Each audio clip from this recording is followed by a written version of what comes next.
Hey there, everyone. It is April 18th, 2020. It's the Sorcerer Weekly Podcast, hosted by the Holy Trinity. We got the King of Uncool. We got Brett, aka Ichiya, and you got What's up? myself, Spider-Man. This week's episode will be more about just the fairy tale sequel, the chapter that we didn't cover last week, the Eden Zero chapters that we missed, chapter 89 and chapter 90. And we're just going to tell you guys a little bit about what we did during these last 2 weeks. And, we had a user requested discussion, which is the possibilities of Eden Zero and the potential it has going forward. So let's begin. King of Uncool, want to tell us what you've been doing these past few weeks? And, what you plan on going forward? Yeah, sure, man. So for those who follow us on Twitter, the Fairy Tale Wiki just ended the Twitter Talk project that we've been doing these last couple of months. It took a while to get a start, but once we got our applications coming in, I started talking to all the people who were interested, and I confirmed whoever was the best choice, and then I got into the Discord thing, and then Spider-Man and Dav and a couple other people from the Discord became parts of the project. So I got to interview a lot of different people from all around the world, and I've just had a really good time. The final interviewee was actually a person whom I have met in real life, happens to run a do a webcomic online, and is of course a fairy tale fan. So I think it was probably the perfect way to finish it off. I might possibly actually be doing a special episode for the end of the month. That remains to be seen. I am currently still trying to figure out the details, but we'll see where that goes. But overall, you could say that the project has completed its phase, and I'm pretty happy with where it all ended up. And that's really what I've been doing the last couple of weeks. Considering the coronavirus situation, there really isn't much else to do. I can't go anywhere aside from going out to get groceries, medicine, maybe food from one of the local shops.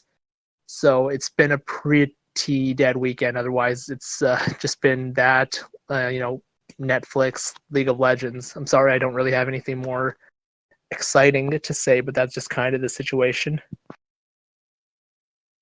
So what you're saying is you play League of Legends. All right. I mean, if that's what you took away from all that, then sure. Yeah. I had some shopping Yeah. as well, a little bit of shopping, but mainly League of Legends. So Yeah, something like yeah, that. Brett, go I go agree. ahead, Brett. What about You yourself? good there, Spidey? You good? You seem to be lagging. Yeah. With the quarantine going, there's not a lot you can do. I tried to reset my sleeping pattern. UK's lockdown was meant to end, then it didn't end. So I reset my sleeping pattern and then messed it up again. But most of my time is just spent playing PS4 and helping my dad when needed. Pretty much, that's about it. Literally nothing else I could be doing. I've caught up on a lot of manga, watched a few new anime. That's about it. What about you, Spidey? Well, it's been eventful. Work. So I work from home because I'm very fortunate that my job lets me work from home. But other than that, I've been updating the Discord more and more, resolving some issues, trying to work things out, and we reached a milestone on the Discord. We got 5,000 members as of the 17th of April, so yesterday. So that was a neat little accomplishment. Like I was telling the users in there, the rapid growth was insane, right? Because June of last year we had 1,700 members, and as of yesterday we have 5,000 members. So that was about a 3,300 user increase, which is nearly double what we had. Right? And If it's you do the math, yeah, well, if you 1,700 times 2 is 34, so it's like 3 times as much. My bad.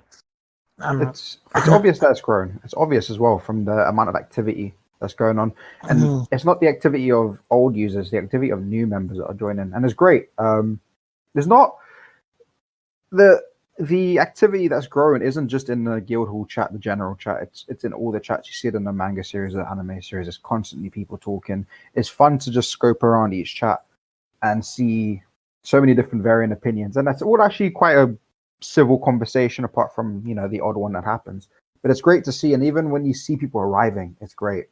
The milestones that we hit is amazing. Yeah, Yeah, it's absolutely, really. man. Like, congratulations on achieving all that and all the work that you put in to get to those points. No, yeah, definitely. It was a huge thanks to the moderating staff for helping me moderate the server, Michelle for helping me get these affiliations with the Wikia, and just the user engagement overall has been tremendous. And like Brett said, Dev, um, it's not just the users that were there already for years. It's new users joining. It's the users who have been there for so long but never talked and now are more comfortable in talking. So it was a wonderful milestone that if this growth keeps happening, so I wouldn't be surprised if within a year or two we reach 10,000 members. Within the years, definitely not out of reach of the way the growth has been happening. And we're not going to run out of Fairy Tail fans. I mean, every time, every couple of days, we get someone coming and they're like, "Oh, guys, I'm on episode 25 or episode 29. I'm just on season 1, so please don't spoil." And we obviously we get excited because we want to relive it with them. And it's a great thing. I mean, there's this one guy, I think his name's Reggaeton. He constantly comes in and he was like, "Oh, is Mystica a bad guy or this and that?" And we keep telling him, like, "We're not going to tell you. Keep watching, you'll find out. Is Mystica this person?" We're like, "Just keep watching." And it's great because then when they actually revealed, his reaction was he was happy, he was crazy about it. So we do encourage the newer viewers to just watch and not ask those questions, because typically if we know that they're new, we won't tell them. It's one of the best experiences that we get in a Discord is these new people always loving the story as it evolves. Yes. And then those people that ship Nolly, and we all know Nolly's as existing as Trump being correct. Um, but yeah, that's about it. I haven't really done much. I have been buying games but not playing them, so my backlog is extensive. I still haven't passed Witcher 3, Uncharted, the Uncharted collection.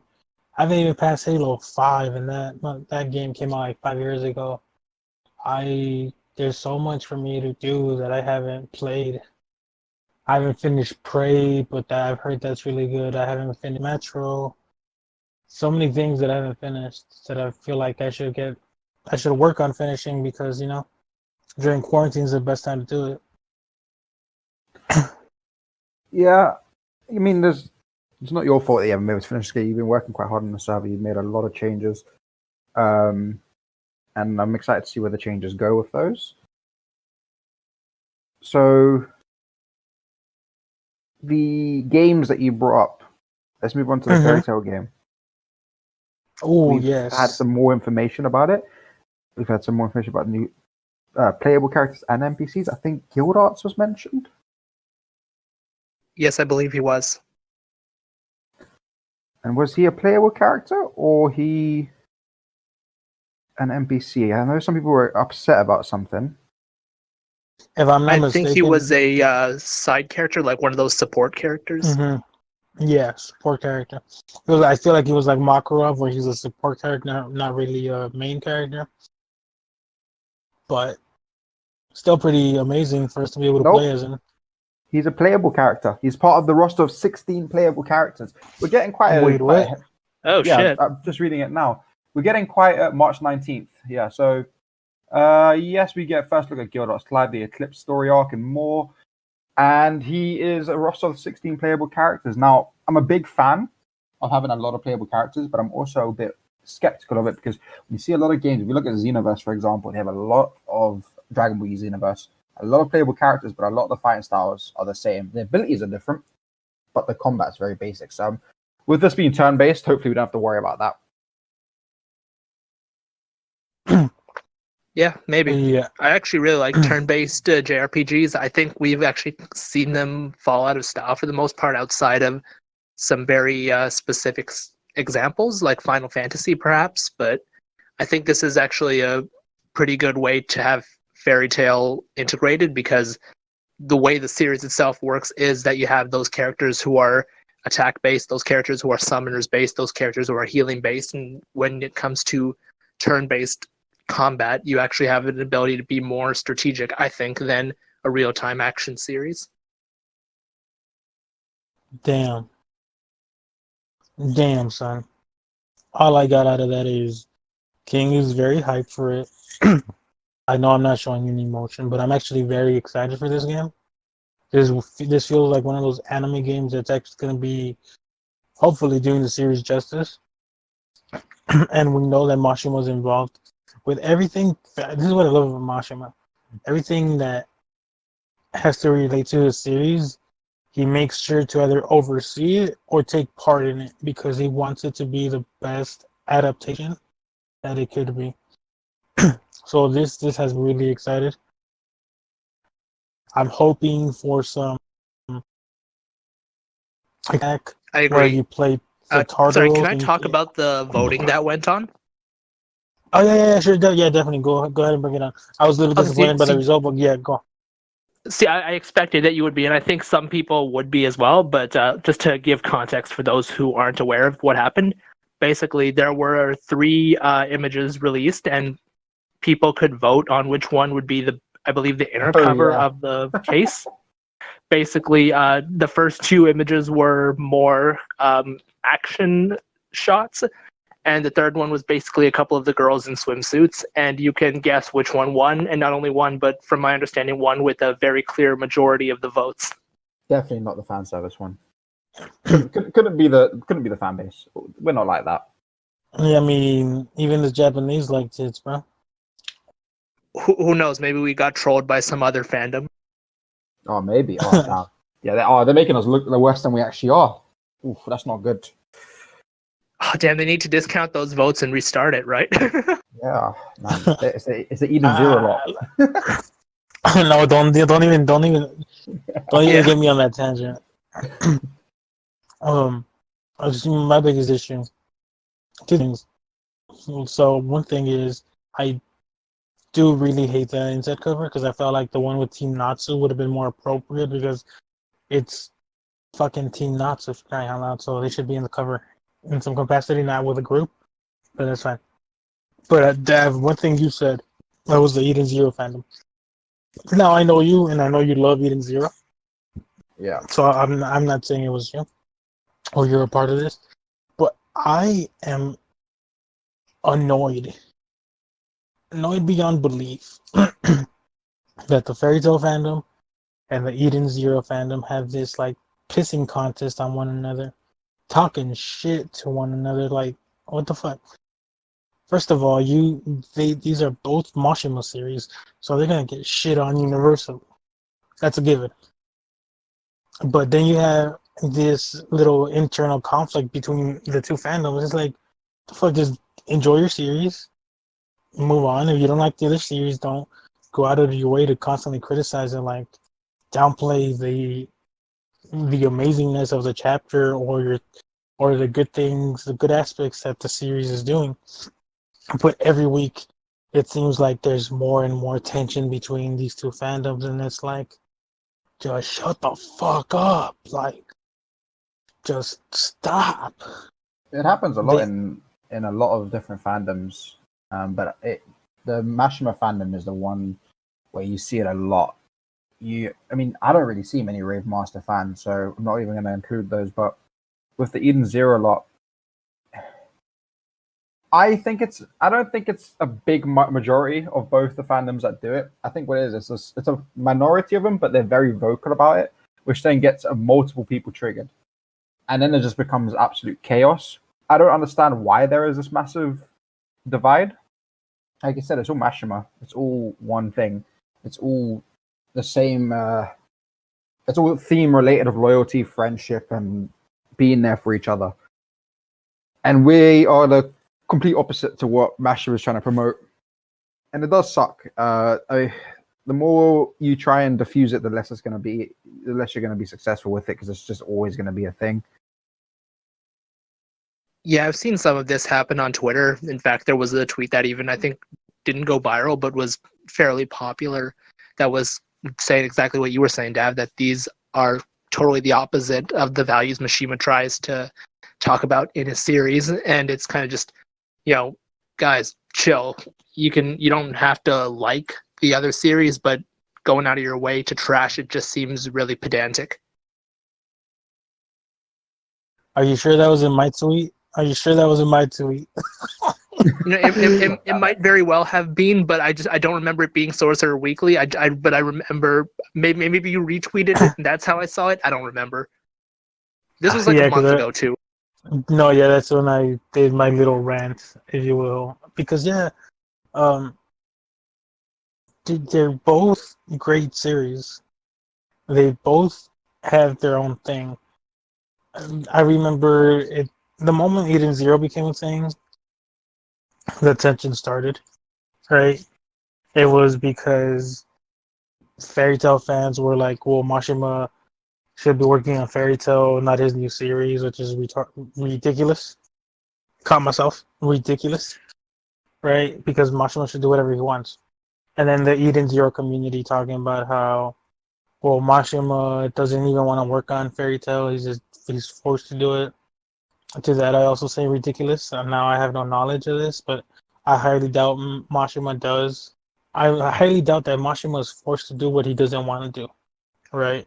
And if I'm being honest, it feels, at least for me, as if he, is doing what he wants. Because, for all intents and purposes, Fairy Tail 100 Years Quest, while it is a fairy tale, it's still very new because it's got a lot of the world building, a lot of the character development, a lot of the growth that we really didn't see. At least I don't feel we saw as much of in the main series. And with Eden Zero, he's able to draw all these worlds, all these fantastical suits, and all these crazy designs that he wants. But I also think that with Fairy Tail 100 Years Quest, I feel like he's letting Yuta do more and more of the work, because it feels more like a Atsuo Yuta project than it does a Mashima project. I don't know if that makes sense to you guys. I get what you mean. I think Ueda's doing a great job with it, but I do get what you can tell that it isn't Mashima writing. But I honestly feel like 100 Years Quest is just going amazingly. I can't really fault it at the moment. Not from my own perspective, anyway. Yeah, I think something that some people on the Fairy Tail Wiki Twitter have talked about is that this series, for one thing, seems like it's being paced extraordinarily fast, considering where we are at the series. And if you think about how timeline-wise we would have been in the original series, we would have been much further along before these kinds of events were happening. So I think there's definitely a bit of an author disconnect in that regard. But I think that the spirit of what Mishima wanted to establish with Fairy Tail and continue with 100-Year Quest has, for the most part, been held together. If you want to compare it to where we would have been in the original series, one thing I would like to point is just to remember that it's not the original series. It's where we've done the entire original series. We've got everything set up for the main characters. Now we've just got villains to set up. So there's a lot less to set up overall.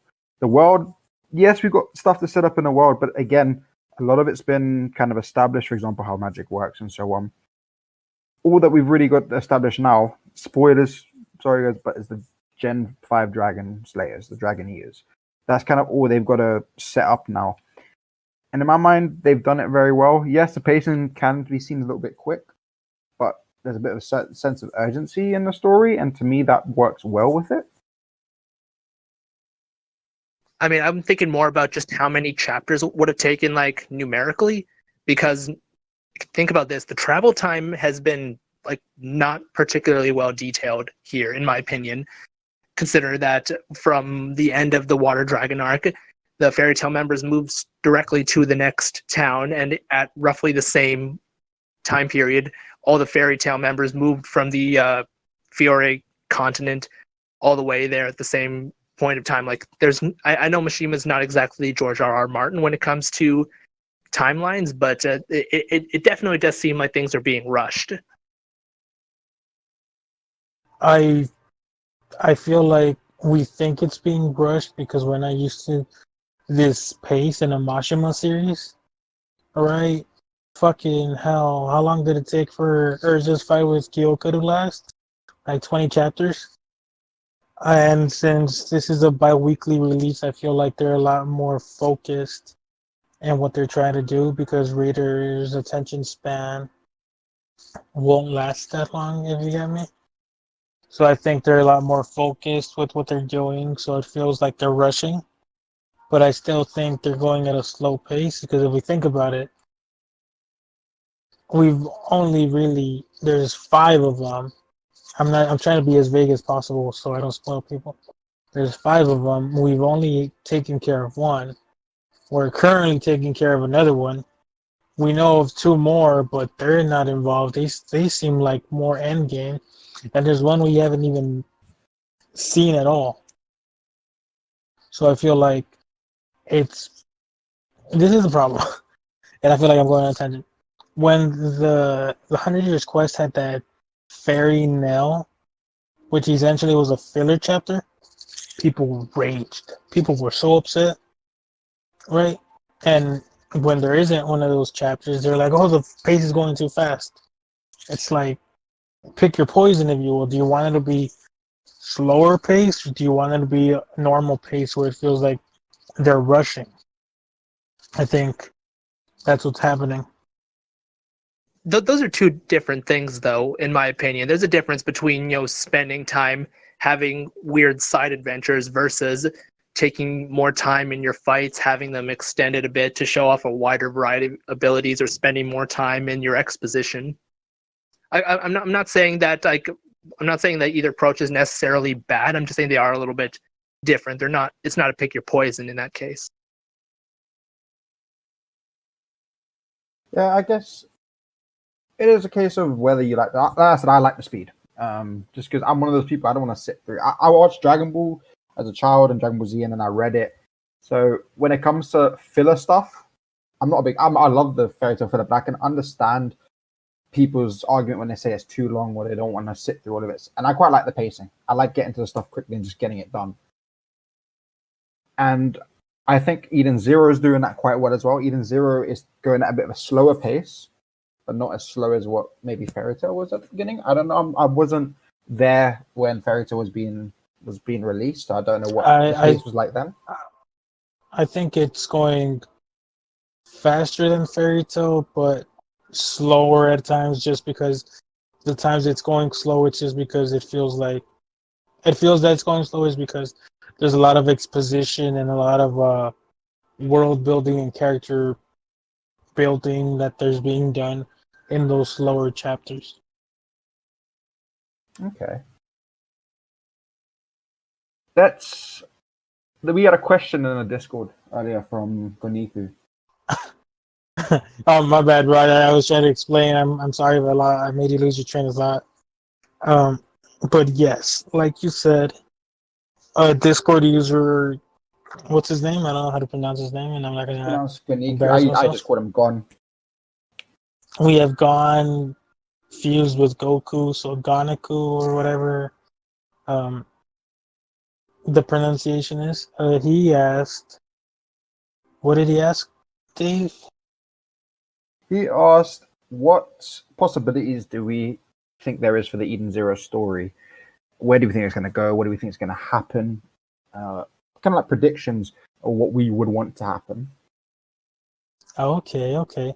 Now, since King hasn't read the series, I feel like he should go first, just so we could see how wild his ideas are.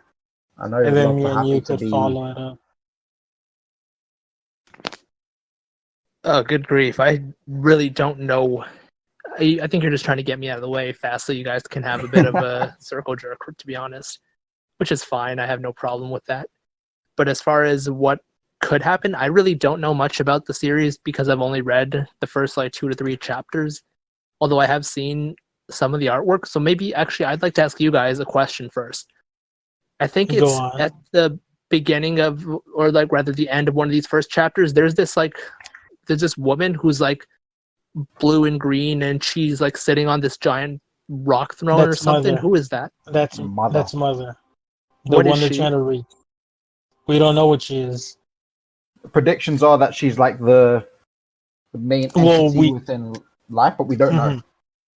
So They haven't given us you'll enough you'll information. you'll learn this early on. So I can tell you if you want, or I cannot tell you.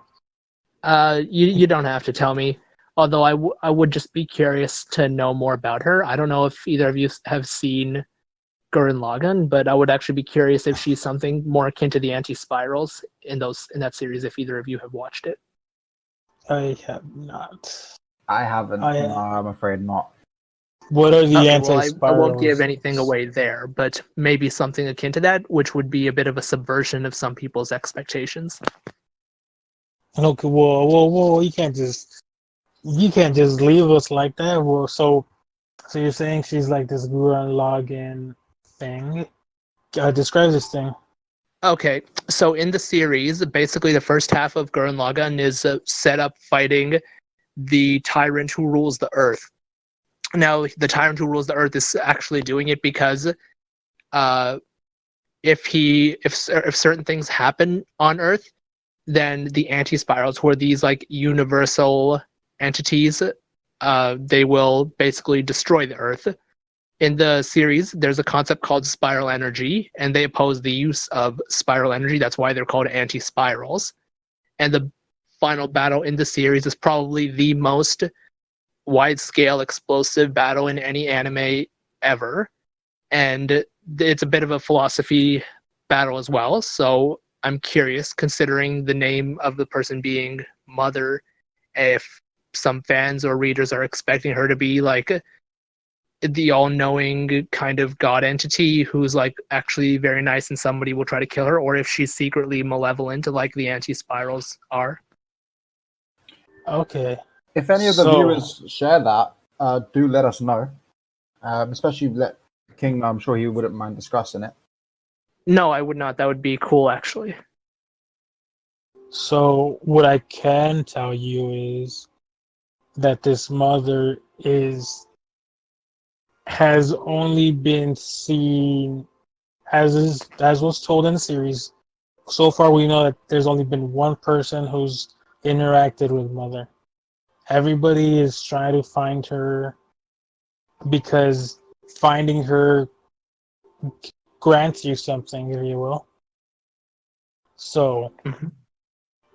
I'm trying to be vague because I don't want to spoil it. Because yeah, you learn it. You learn early on about Mother and what she does and what she is. But I'd rather you experience that. So Mhm. as far as those personality types that you discussed, we don't know what she is.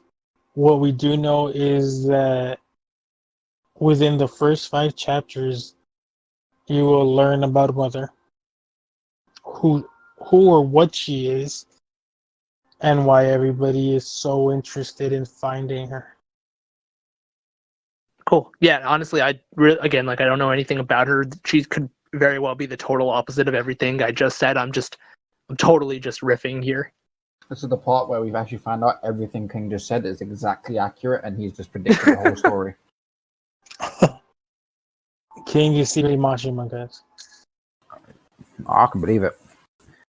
For what I think it's gonna do, I've got this kind of idea where they're gonna reach Mother, and she's gonna give what they want, but it's gonna be with a twist, like a monkey. Is it called a monkey's paw when you make a wish and then it's not exactly how you wish?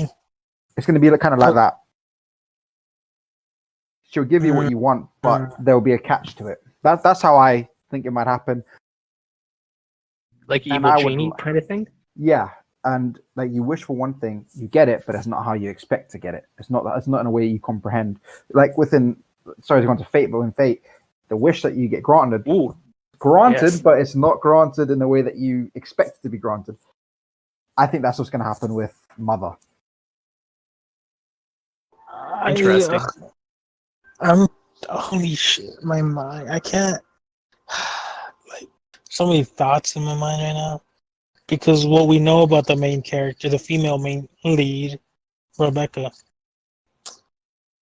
The shit we know about her. What if I can't even say it because King's gonna be spoiled. But holy shit. I can dip for a moment if you want. Well, no, because you still edit the video or I'm the not. I'm audio. not. No, So I mean, I'll just like leave my computer for a moment. leave for like 2-3 minutes. That way, Gotcha. I'll ping you. and I'll ping you. this is a spoiler warning for everyone, of course, No as worries. well. So think about this shit. We know Rebecca has traveled back in time 30 times. We know that there's essentially 30 different universes that exist concurrently, in addition to the one that Young Weiss is from. And so I have a feeling Rebecca has already met Mother. And that's how she got her leaper. Yeah, that's how she got her Libra. Something So like that. yeah, actually, in one of those 30, she's met. They've got there. They've got it, and she's been given the leaper. Maybe she didn't fully understand how to control it and ended up going back in time and forgetting all of it. Something like that, yeah, because we already know that trauma will trigger trigger her to go back in time. But only recently did she start remembering what happened. Yeah, I like that. I think that's quite a good idea. Then that'll be quite actually nice little setup. And I think that Mother does grant the wish. I don't think Mashima's gonna do something where it's a little plot twist where you get the wish, but you don't really get the wish. Because I don't feel like that's Mashima's style.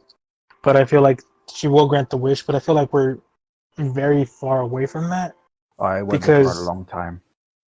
Because we still have Jack and Joe, who's a badass. All right, when you just shoot the main character dead, I don't give a fuck if he comes back to life in another universe. The fact he shot him dead in front of his two lady friends, that's messed up. That's different kind of cruel. Cruel, not cool. Cruel. That's true. The writing right now isn't what we've experienced from Mashima too much. So he could go on a complete. He could go back to how he was writing Fairy Tail, or he could go on a complete. We don't even know where he could go. I mean, there's a lot of unpredictability that's been going on. I mean, Chapter 83 really hit that nail on the head. Oh yeah. Well, So he used the gun for the head, not a nail. But I get your point. yeah, it's just he was out of the blue. It really, no one expects him to die. In chapter 40, Homura says, no, Rebecca tells Shiggy, you're really going to befriend everybody in the universe, aren't you? Chapter 83, not today, son, not today. Oh, man. But I really do think Rebecca's connection to Mother is interesting. I also want to know the Demon King, Ziggy's connection to Mother. Because That'll be interesting. there's Mashima's left these little breadcrumbs, so we know that the Demon King is someone connected to Mother. And I feel like these little breadcrumbs he's been leaving us recently with Rebecca and her powers. I feel like that's another little breadcrumb for us to just, shit's happening, shit's gonna happen. There's some connection there. And it would go on. No, go ahead. I was saying, with the way the story is going, I'm trying not to piece things together too quickly. I'll kind of want it just to unfold and me to experience it rather than me sit there and okay, this is gonna do this and this is gonna do this. This links to that. This clocked it, because I've done that with a couple of stories before, and at the end I was like, oh, I don't really like that I pieced it together. But it's just so much that we're learning and so much that information that we've been given. I mean, like we said, the world's still being built. Yeah, it's a whole universe that's still being built. I mean, we've only seen a fraction of it, and then as well as the character. I mean, we saw what's her name? Is it Elsie? Yes. Yeah, we saw Elsie, but we haven't since then. We met the Gia, which is that just is The guy Justice is in it, if I'm not mistaken, or if hopefully I'm not remembering wrong. But Justice isn't even his name; it's a code name for the guy who looks like Jalal but isn't Jalal.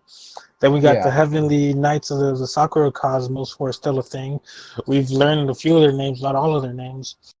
So there's so Uh, much that we still need to expand on. yeah, and I think the Gia is part of the Oración Seis or something like that. Point is, it's a lot that we still haven't learned. I hope Mashima doesn't do what he did in Fairy Tail, whereas he introduces some of these things and drops them. I hope he continues them at the very least. At least some of them, because that'd be neat. You'd be able to expand the world, but also just tell an even more amazing story.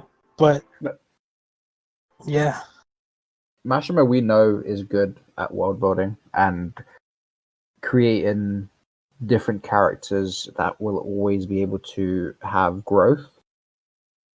Let's just hope that he actually focuses on that, because considering that, like he said himself, even Zero, he's actually planning it and properly focusing on it. Let's hope he actually does stick with it and expand the world and not drop anything from it. There's a lot of characters I'm excited to see and actually become more of a inset. LC is one of them. I'm hoping she's not a one arc thing and then that's it. I don't think she'll be, but I'm worried. But at the same time, I'm loving the story, so I'm very hopeful. it's crazy. It's crazy. And then we still have that mysterious locker 3100 and what is it? Oh yes, 1313, I think. I think it spells Ellie backward. yes, I know which one. I can't remember what it said, but I know what you're talking about. No, yeah, it's in the actual ship. Then we still have Captain Connor and the Eden One. So much shit to do, to And as explore. it comes out, that's what we'll be able to talk about as it It'll evolves. then not definitely it'll be incredible. I'm really excited for it. I'm really looking forward to what he does. I'll probably be in my 30s, late 30s by the time Martian was done with the series. The way he writes, the way he's passionate about the community. And for you guys listening at home, put whatever you think is your answer to that possibility in it's this, what did you call it, the server podcast chat.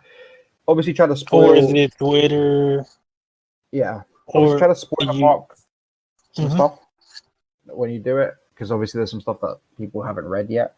But give us what you guys think will also happen. What you guys think the possibilities for the Eden Zero story is going to be, or what you want it to be. I think we're good for now. I think there's a lot to explore, a lot that I'm excited for. I'm excited to see these new universes, these new cosmos.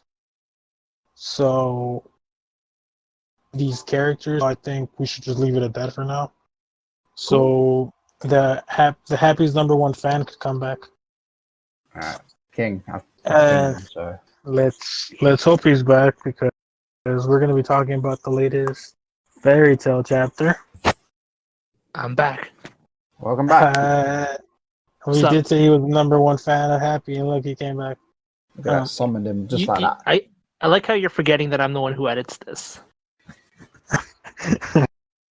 Wow, sabotage. Wow.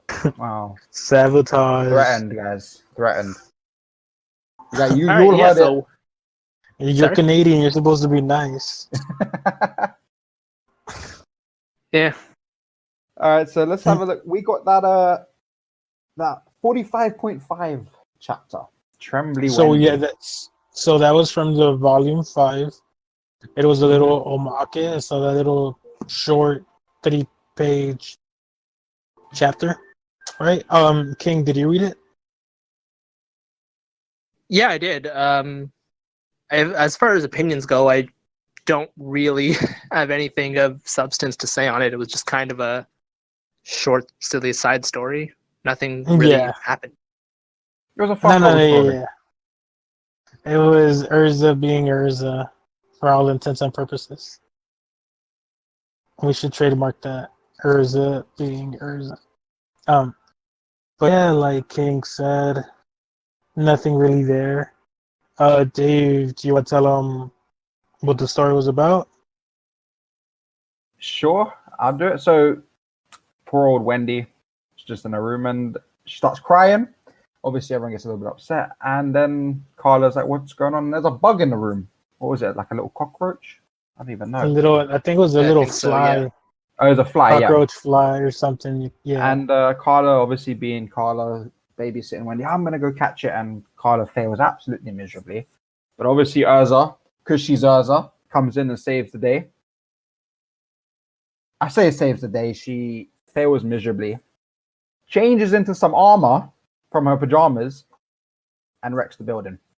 And then the fly flies away. So the fly actually won in the end. I'm just saying, Urza lost. That's another fight she lost. The problem is didn't use the power of friendship. Yeah, Didn't use that speech. she didn't have a plot armor. You know, considering that it's Urza, I'm surprised she doesn't have like a bug catcher's outfit. You know those things the trainers in Pokemon wear, like the That's sun true. hat and the what?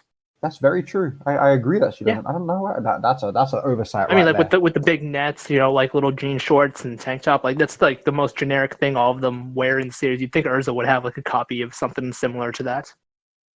I think we need to write to Mashima himself and just ask him about that. It's a bit of an I oversight. think it's from him. Yuta at this point. Oh yeah, we need to listen. Where's this bug catcher outfit you got going? But yeah, that was the little story. It was a nice one. Like we said, it's about 6 pages. It's enjoyable, but nothing really happens. Nothing Yeah, really short. of worth.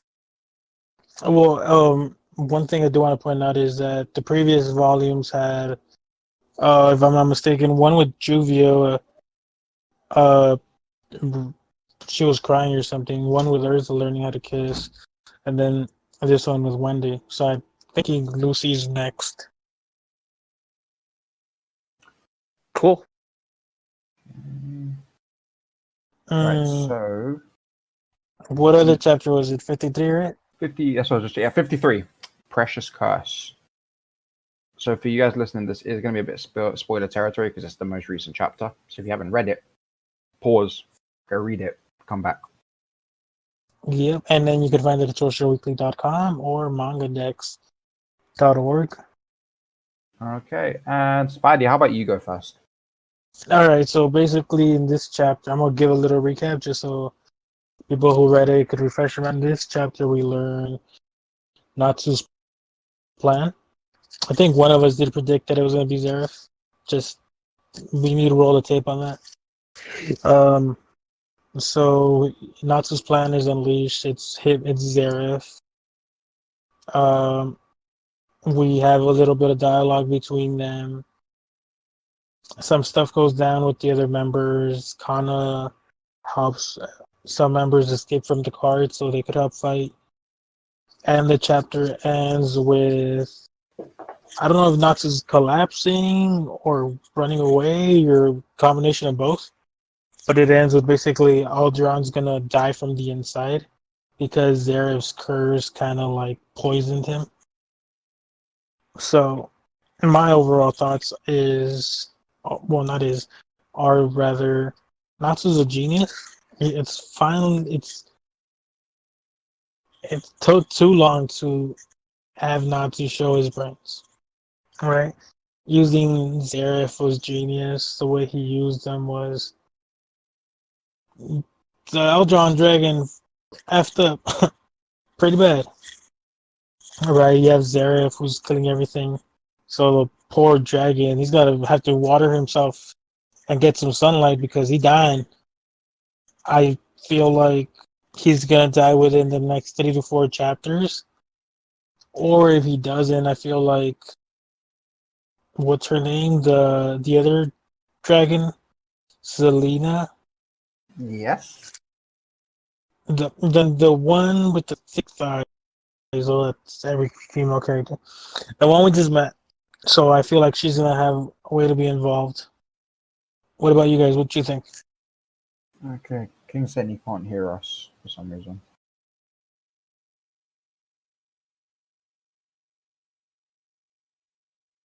Well, while we figure that out, let us know your opinion, Brett.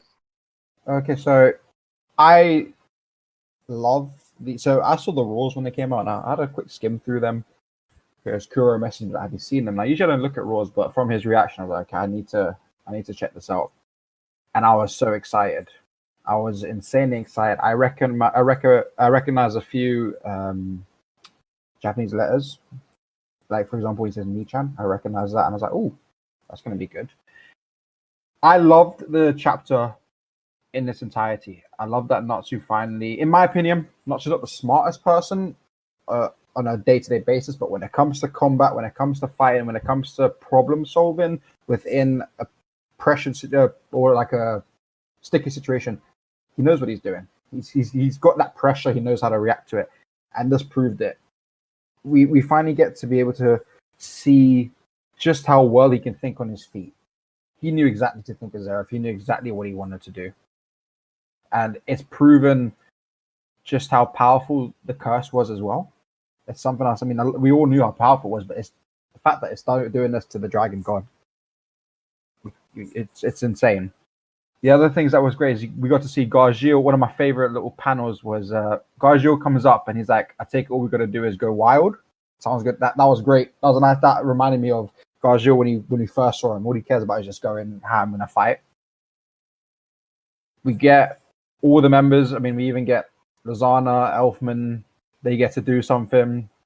We see Mira Jane again with her Satan Blast. So much happened in just 22 pages that it was a rush of blood to the head. Yeah, it was just a complete lively live action feeling to it. And then when you get to the final panel or the final couple pages with Zeref, you kind of sit there and you can see the emotions behind Natsu when he actually thought, I'm sorry to do this to you, but I had to. I hope we get to see Natsu think about that a bit more later on and talk about it, because maybe it's actually affected him emotionally, but at the same time, I don't know if we'll see that. I hope we do, though. I'd like to see it. And you bring up a good point, though. This is the second time Natsu's essentially come face to face with Zeref. It was first with Beta Heaven, where Zeref essentially taught him thought projection magic. Mm-hmm. And then, now where he brings him back. So I don't know if that's Yuta and Mashima's way of teasing that maybe Zeref will come back or what. Maybe just teasing that Natsu's Holy actually shit.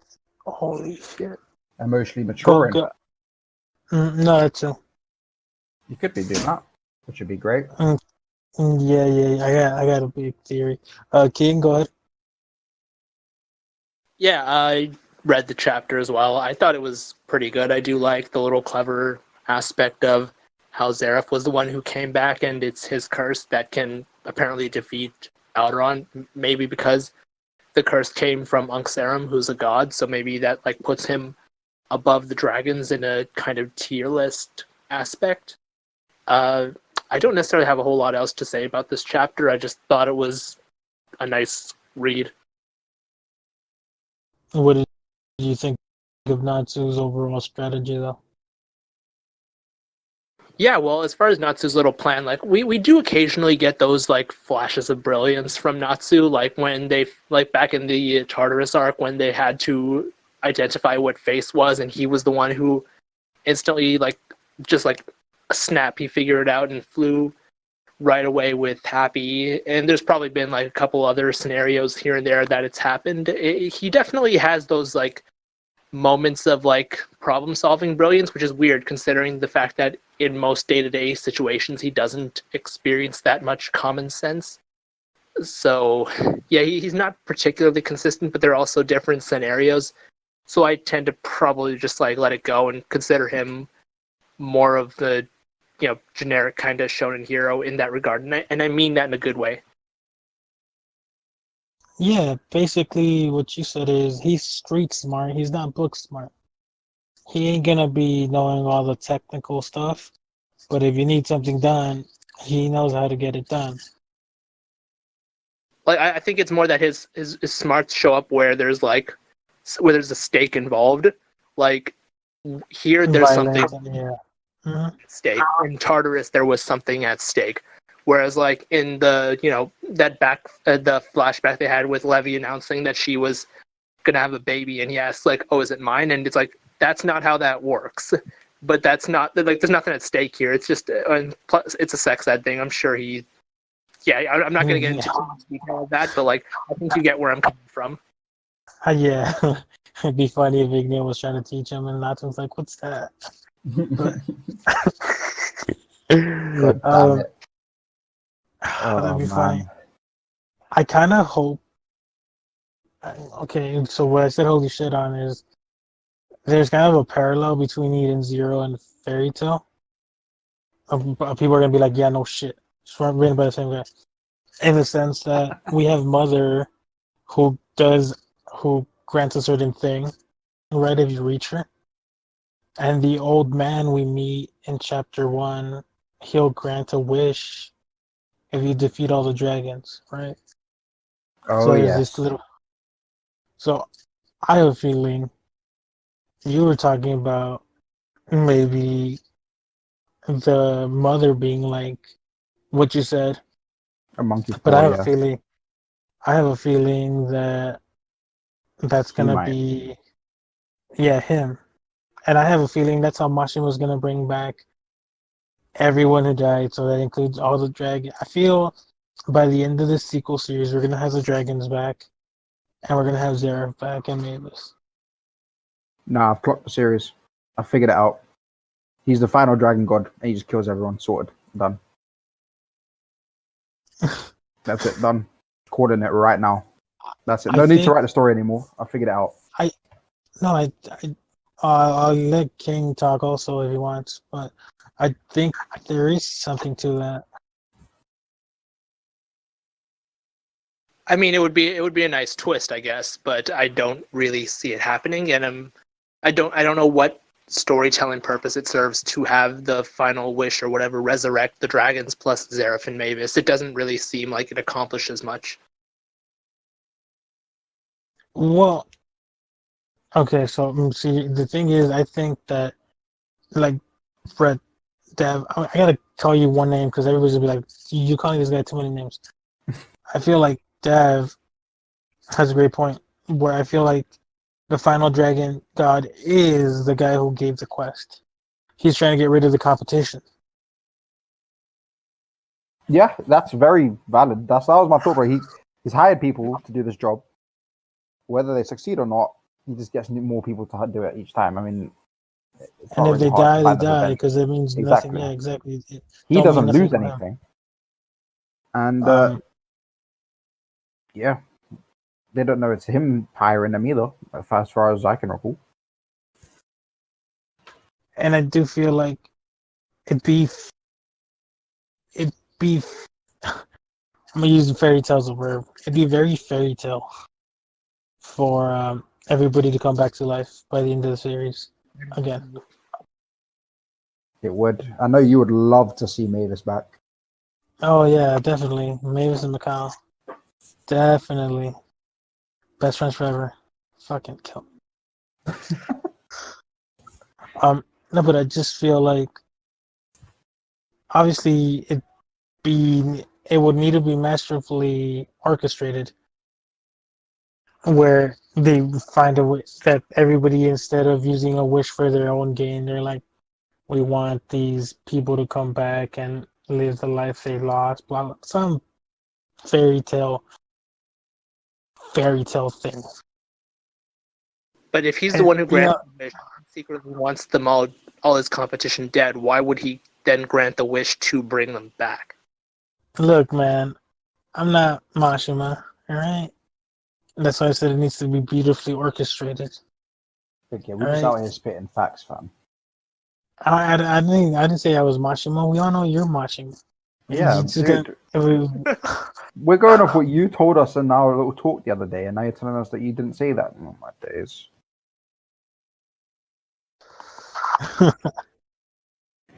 So, chapter 54 predictions. What do you think is going to happen with Alderaan? Oh, that he did. He's I am dead. Groot. I am Groot. I am Groot. He's just going to do a Groot, and then they're going to carry him around in a little plant while he dances. That would be pretty funny. It would be. I'm not going to lie. Now that you Marvel said would that, I'm sue kind of the hoping it. shit out of Mashima. That's Marvel would fine. be like, no. You know, I Mishima's for them by doing that little Civil War promotion. Maybe they wouldn't care. That's true. oh, this is true. This is true. Tangent. Who would win in that Civil War? It's Natsu or Gray? Natsu's team had Guild Arts. Gray's team had Loxus. Who would win? I would have to look at the photo again, but considering that Gildarts is on one side, I feel like it's kind of just biased towards whichever side he was on. Yeah, but so if I remember correctly, it was Natsu, Lucy, Guild Arts, and someone else versus Gray, Loki, Loxus. Okay, I got the picture up here. Sweet, sweet, sweet. Oh, crap. So we have Natsu, Lucy, Gagio, Guild Arts, and Panther Lily versus Gray, Loki, Urza, Loxus, and Mystican. Who wins? Huh. That's interesting because I actually feel like probably every fight except for Natsu and Gildart goes the way of Gray's team. But considering that it's a team fight, I think Gildart still provides the most overall advantage. See, okay, we go Natsu versus Gray. We all know Natsu wins, right? We're not gonna discuss this. There's no need to go in detail on. Okay, good. Tell you what, Lucy guys. versus. Let's do this right. We're going on a massive tangent. You deleted the Power Levels channel in the Discord for a reason. No. This is like a little tangent. Let's make this a topic for next week's podcast because we've still got to get to Eden Zero stuff. Oh, that's right. That's right. We got 2 chapters of Eden Zero to go through. Okay, that's fair. We'll do this next week. Everybody, go ahead and blame Davjack. 1, 2, 3. Blame He's me the reason for not we're not having discussing winning a this. 2-hour podcast. The only fight that I think Team Grey wins is the Mystican versus Panther Lily. That's enough about that. I don't know. I could see Gajil. I could see Urza defeating Gajil. Gajil has his second origin, his new mode, which is people say it's Dragon Force. I don't feel it's Dragon Force, but I do see the point where people say it's Dragon Force. And I'm trying to rush through this because I don't want them getting mad. But he has his dual element form plus the Dragon Force mode. I don't know, man. Urza ain't fighting. She's fighting a friend, so no power of friendship speech. Yeah, but at the same time, and as much as it pains me to say this, she's still Urza. Was it not worth it? Was it not worth it to hear that shit? Was it not worth it? Okay. All right. So before Spidey loses his cool. Chapter 54 predictions. You said right? Yes. Right. Since I've been talking the most, I'll let King or you go first.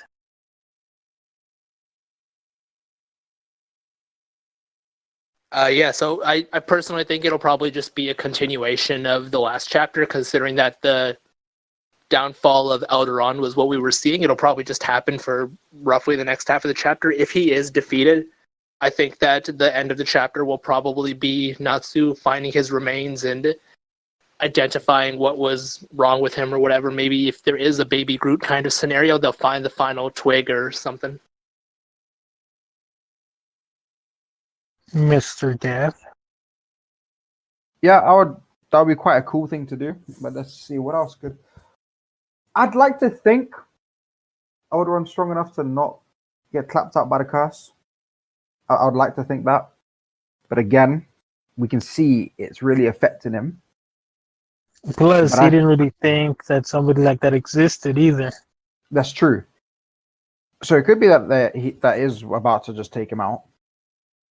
it would be. I feel like that would be quite boring because he's just done for.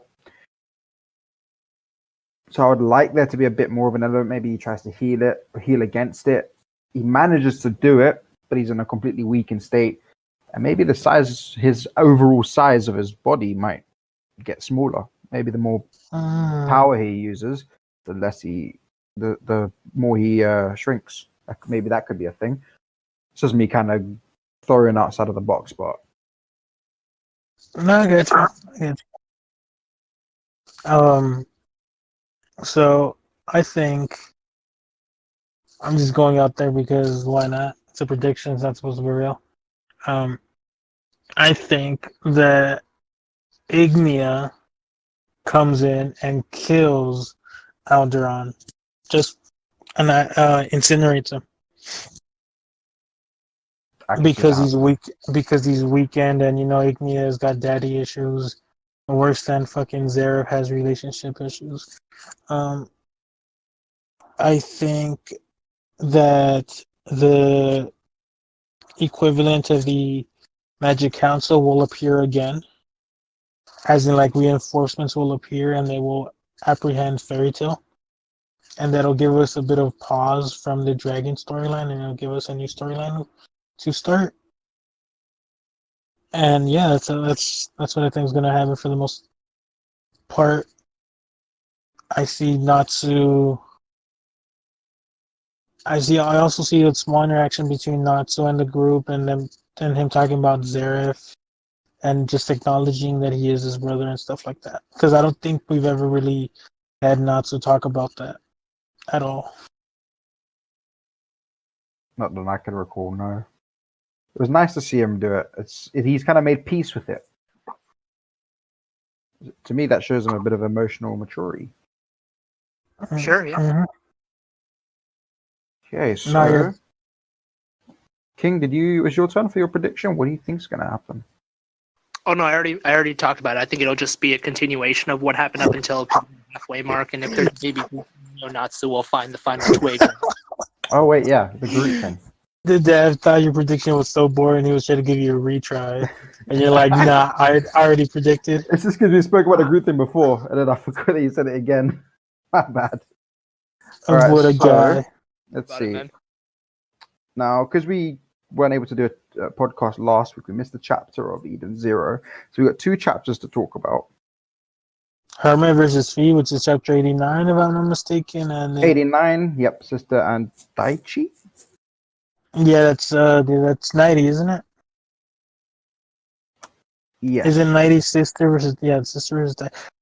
So, King, you probably know this by the titles, but these were fight chapters. So not a lot really happened. It was just amazing fights. Yeah.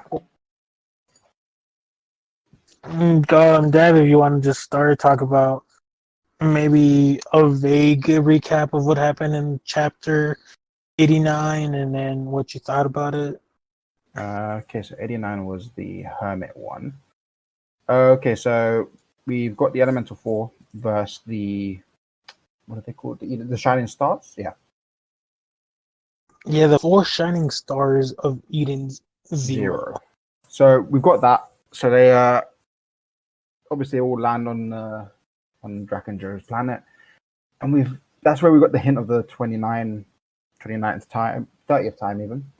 And the fights start. Now, in this chapter, we've got Hermit, one of my favorite ones.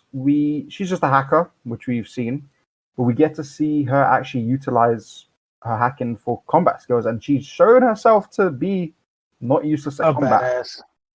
She was great. It was her versus Fee, the fire guy, the sniper who can looks snipe like with an eye patch on. King.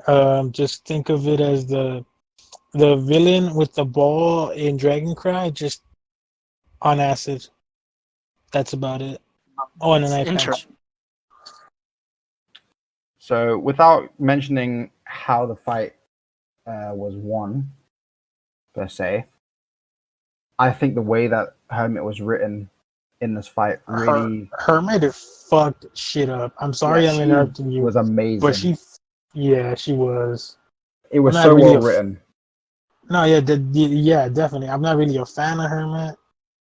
It's not that I'm not a fan. It's just, I'm more of a Sister Ivory type of guy. But she was a badass. She was a badass. Oh my She god. really showed. I mean, she showed a bit of physical prowess as well.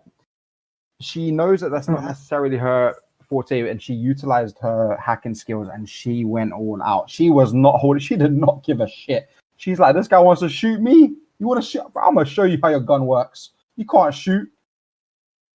And she did not care. And you see at the end of it, you really see her embrace the idea of pain again, but knowing what pain is, even though Mhm. she's an android, is what we're calling her. Mhm. They got And feelings, bro. They it's got great. feelings. Yeah. Yeah. No, yeah, it was like you said. It was very well done. It was amazing. Her fight style was unique to her, which is great because many times we have a series where the fight styles are essentially the same, just different moves, right? But her entire tech-based aspect of her combat was pretty nice. Um, Putting that motherfucker down brought a smile to my face. That guy annoyed me. And So, you really saw her, even when she went physical, the way the drawing was done and the way she did it, you could tell that she made sure that she was always in a position where she could be as safe as possible while still utilizing her own ether gear. hmm And that there just shows the genius writing that Mashima has. yeah, no, yeah, I definitely do agree. It showed us that even though Hermit was fighting, we didn't just assume that she was going to tank everything. She was still mindful of her surroundings. She was still mindful of her actions, and she was just making sure she got the job done. Okay. Like we said, Now, yeah, go ahead. like it says fight scene, so there's not too much like to analyze and talk about. It's more just an enjoyable part because it's like it's the element 4 fights that's going on. So we had after that we had chapter 90. That's so because it's your best girl. I'll let you give the summary. Mm, Basically, Sister shows why she's the best. If you need to know why she's the best, just read chapter 90. It was a fight chapter. It seems like she's being overwhelmed in the beginning, or not towards the beginning. I'm sorry, towards the middle of the chapter. Then at the end, she's just like, all right, I guess it's time to knock you out, and she does. We do have some other interactions with the crew, and they're looking for Lavila, whatever her name is. The Bila, I'm not yeah. really a fan. Yeah, I'm not a fan of her, but yeah, they're looking for her because chapter 83. No, I'm sorry, chapter 84. I'm trying to say be as vague just so King isn't spoiled, right? So because of chapter what we learned about in chapter 84, they're looking for her to make sure she's okay. And that's about it. Personally, the way Sister fought was very Sister-esque, if you will, right? She's like, "You have a chance. You have a chance." No, you don't. Here, I'm She had gonna fun. flex my. Yeah, she. Look, I'm not comparing series, but she's like a combination of Kana and Virgo, right? I see it that way anyway. Where Virgo is like enjoys the punishment, enjoys the pain, and Kana in the way she looks, not the way she, not necessarily literally the way she looks, but the way she acts, if you will, all nonchalant about everything and smug. But yeah, I definitely love this chapter. I'm excited for the next chapter, which features Homura. If I'm not mistaken, that's your best girl. So basically, we get like a chapter for each of the four shining stars, the Eden Zero, which is great because it gives us a better view on how they fight and on them.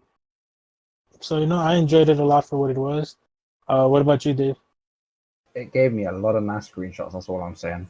And sister definitely has been bumped up in my list of best girls. I've always liked her.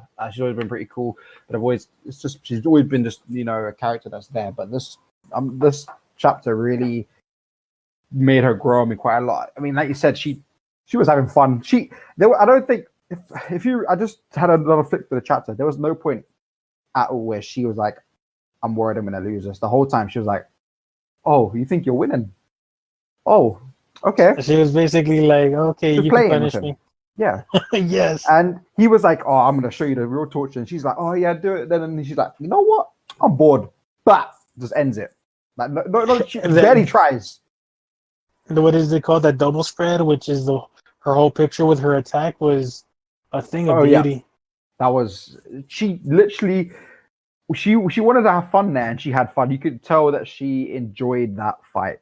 You can tell all the shining stars seem to be enjoying their fights. They finally have a chance after however long it's been to let loose again. I mean, like they said, I think a few chapters ago, they were like the 4 shining stars are back together, and they were quite happy. And then they did the requip, and bam, it just straight out. It's been great. And with the next chapter coming up, Homura being my best self, I am excited for this. Also considering the fact that Homura's got a lot to live up to. Oh, yeah. She has the name she inherited isn't something to be like, oh yeah, it's just a name. Nah, she's got to live up to that shit. Mm-hmm. And I think she will, and I hope she will now. And I'm looking forward to where that goes. But at the same time, she's got the kind of, in my opinion, a slight disadvantage of her not being an android per se. I mean, she's flesh and bones. So the fight she's gonna have, it's gonna be definitely. I get what you're saying. What I'm interested in is we're saving Witch for last. That's true, actually. And Witch was the one that fucked them all up on the ship, wasn't it? I think so. I gotta look up the name she has, because I know Sisters is the Life of Eden Zero. Yeah.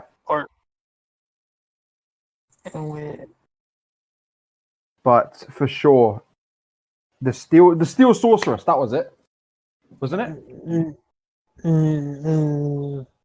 Oh yeah. No, yeah. You're right. Yeah. So you're right. The steel sorceress. Excited for her fight. Her fight is going to be. I mean, considering she completely just destroyed them on the ship. No, yeah. She was like, "Oh, that's it. Okay, that's fine, guys. That's cute. Let me show you how it's really done." So that will be insane.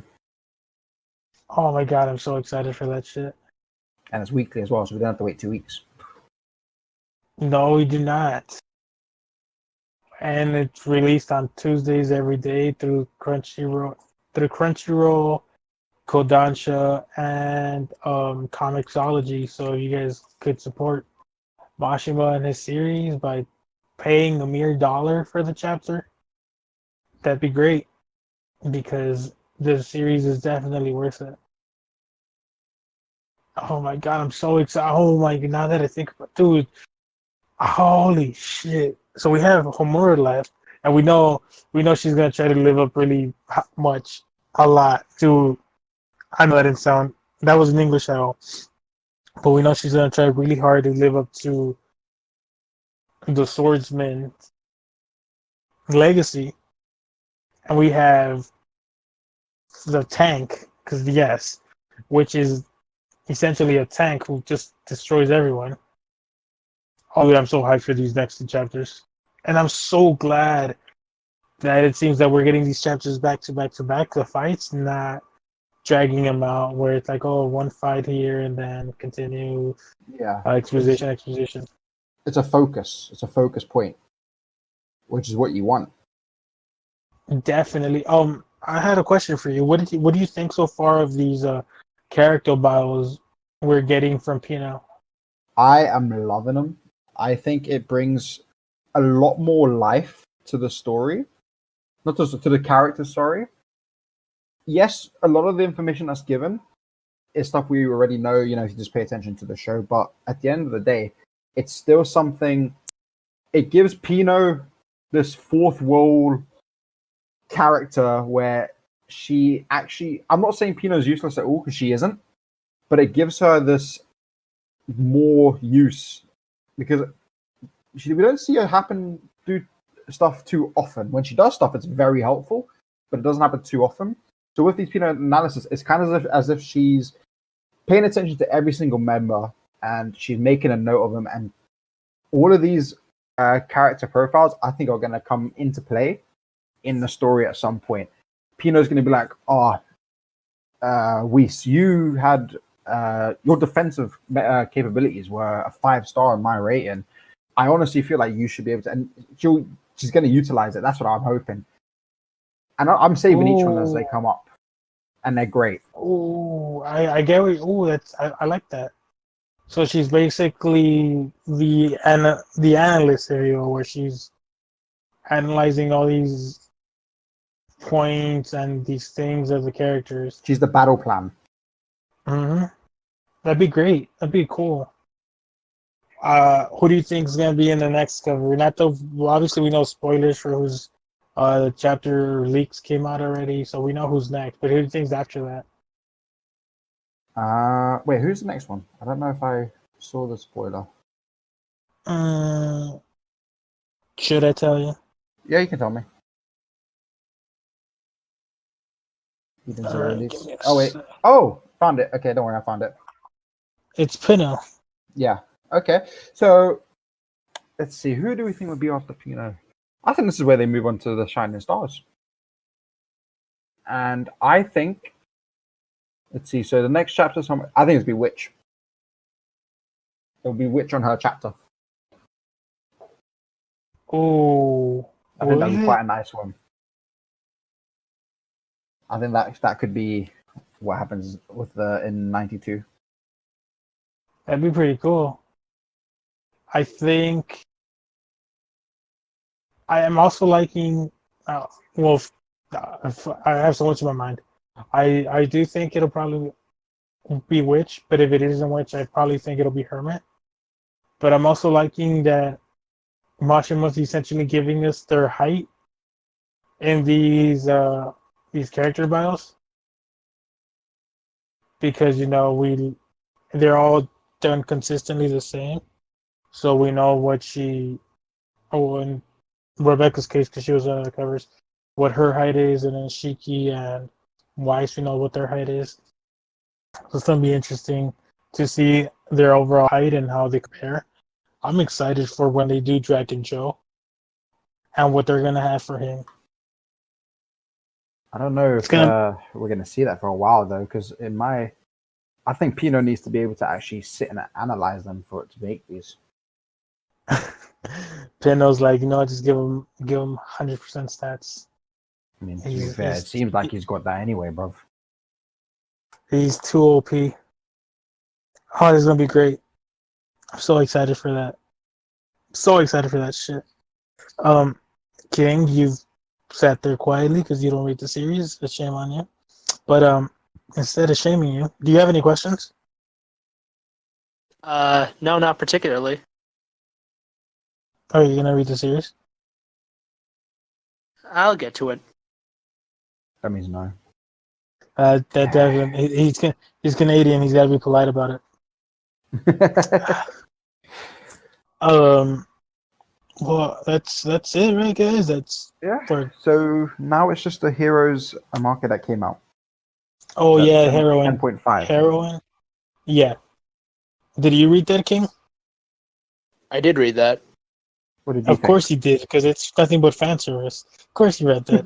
Why is it even a question? I mean, that's a weird thing to call me out for, considering that I'm sure Eden Zero has plenty of fan service that I could be reading. It's got no fan service at all, mate. I don't know what you're on about. Really? Definitely. I definitely didn't have about 14 screenshots from the last 2 chapters. Right, I'm sure you don't have a 3 gigabyte folder in your drive full of Eden Zero pictures. 20 gig what? Sorry, what? Sorry. Oh my god, you guys are... Oh god, oh god. Focus. I don't know. I was simply making a joke because he won't read Eden Zero, but he will read Heroes and the Rest in peace, Spidey's Okay. internet. I Actually, was not making. One I was point I'd like not to bring up, saying. I have not Yes. read Hero. Oh, you have not. I've read the one shot heroines. I haven't read Heroes. I'm Bruh. confused. So you just Okay. skipped right to the end. Oh my days. Well, I Yeah, mean, that's a one shot, and it was also on the schedule to be read today. I kind of just zipped through that. I didn't actually read the crossover. Oh, you see, now Eden Zero is on there as well, and you didn't read that. Yeah, but that's like 80 something chapters. That's fine. That's fine. That's fine. We're over an hour, guys. We're over an hour. Um. No, yeah, that was kind of weird for you to read. It's fine. Anyway, so King, what did you think of the chapter? I mean, yeah, like it is just pretty much fan service. Though I mean, I appreciate the attempt to like do the shipping thing. I think it would have been better and just more cute kind of a thing if there had been no fan service. But I mean, it's Mishima. I don't really expect there to not be fan service. So I mean, it's not. I choose your battles, right? But as far as the actual thing goes, like it was cool, I guess. I really laughed at the part where like Lucy fell into the cauldron and Natsu nearly boiled her alive. That was pretty funny. So yeah. Dave. I liked it. It was very enjoyable.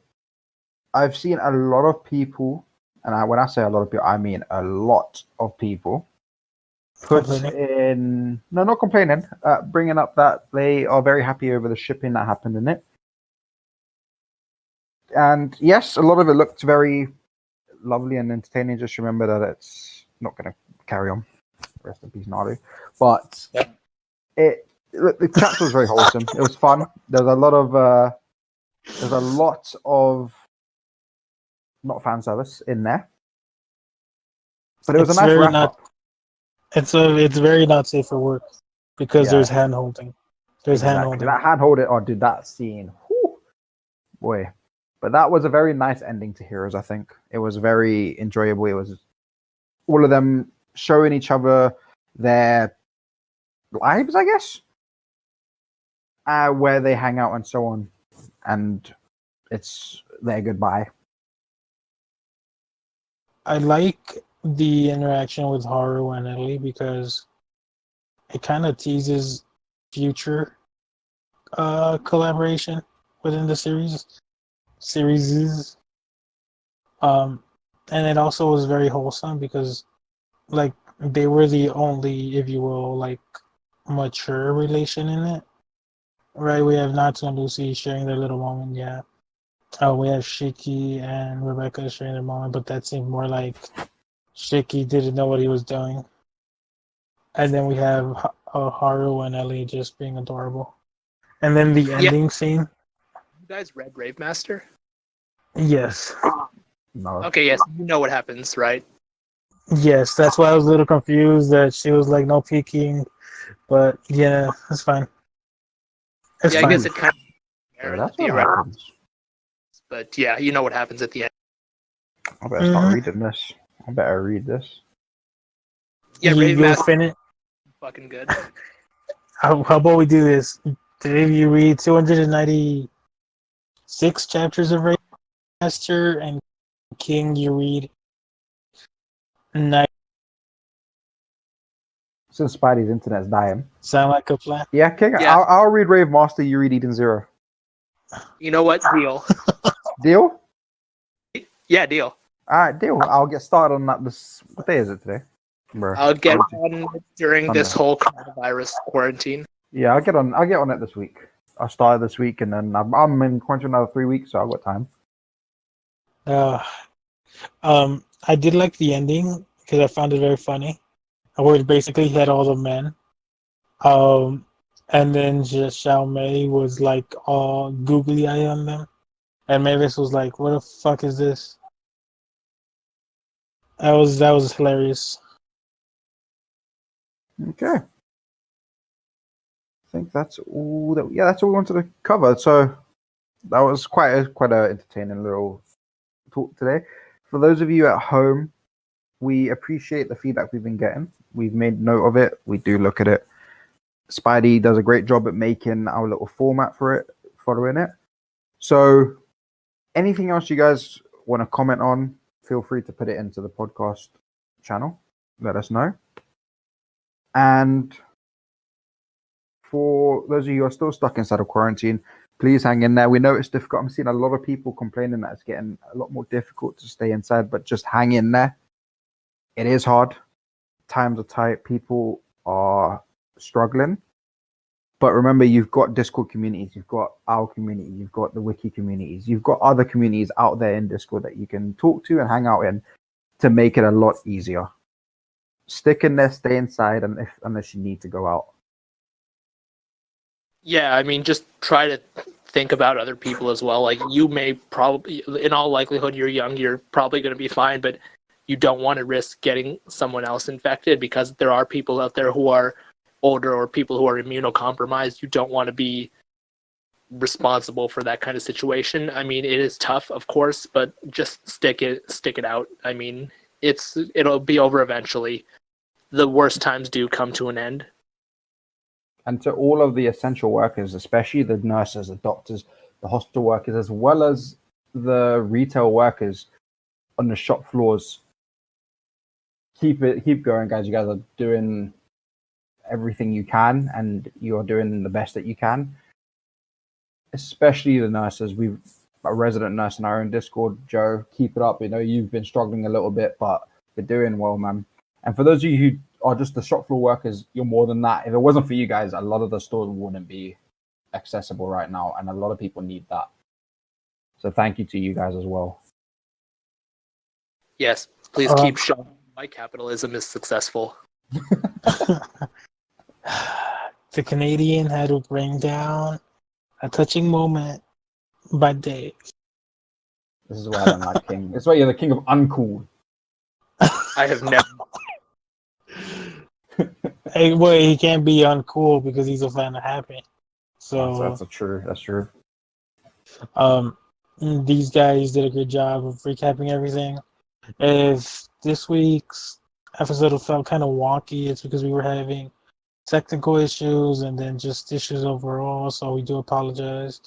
Next week or whenever we get to it, we will release the episode, or the next episode if you will, and then just try to work on making sure everything goes good. Thanks for listening, guys. Peace out. Bye.